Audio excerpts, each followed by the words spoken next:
There are 5 fundamental principles that govern the ethical behavior of auditors.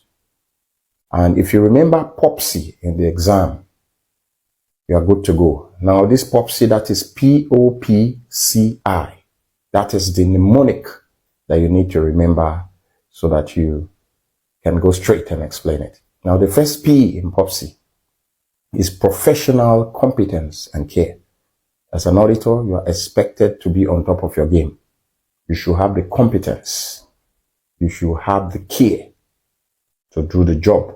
Any job that is above you, if you know you do not have the competence to do a particular job, you should pass. You should not grab it because of your love for money. No. So that is the P. You should have professional competence and care. O is for objectivity. Objectivity, to be objective, means no bias. It deserves no further explanation. No bias. P, the next P is for professional behavior.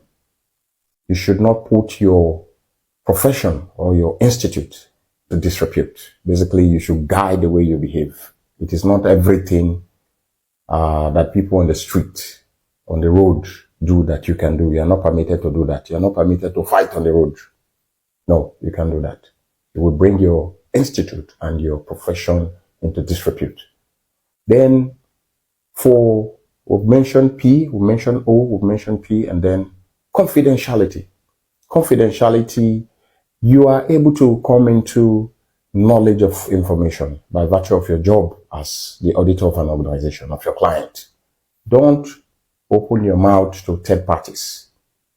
That is confidentiality. You should guard the information that you have been able to acquire as a result of your work from third parties, except you are forced by the court of law to do that, to divulge it. That's the only time you can divulge.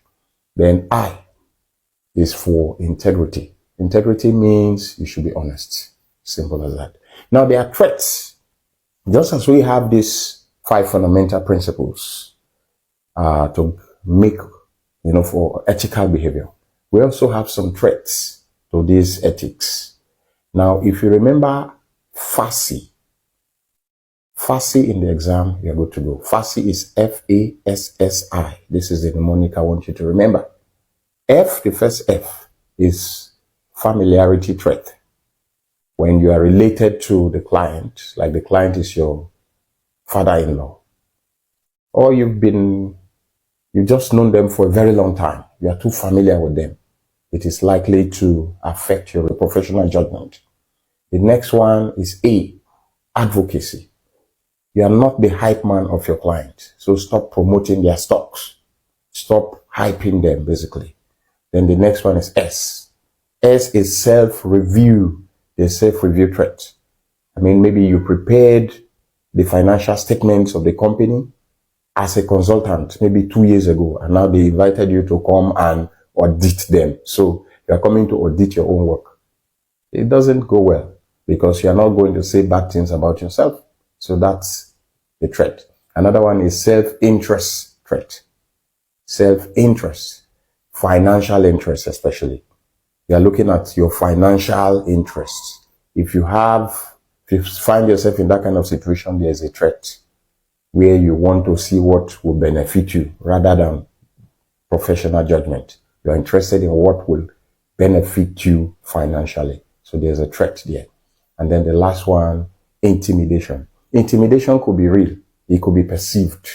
It could be physical intimidation. Or it could be intimidation. They're telling you, well, if you qualify this report, even though the report deserves to be qualified, but they're telling you if you qualify this report, we're not going to we're not going to give you a job next time. Or sometimes it might even get to physical assault. So all this intimidation. So these are the checks. So now when you identify this, what do? The first thing to do is to identify the threat. When you identify the threat, the next thing to do is to evaluate the threat. You evaluate it. Is it a significant threat? Is it real? Is it perceived? Is it imagined? If it is significant, then the next one, you address the threat. Address it, you put safeguard. You make sure that if it's a job, you might not take the job. So subscribe to the Accounting and Finance Coach on YouTube, and don't forget to follow us. Follow me on social media handles so that you can get these daily tips. So in the exam, remember POPCI for the 5 fundamental principles that govern ethics. And for the threats, remember FASSI. And then what do you do when after that? You identify, you evaluate, and you address. My name is Echela Okori, your Accounting and Finance Coach, and I'm saying peace and love.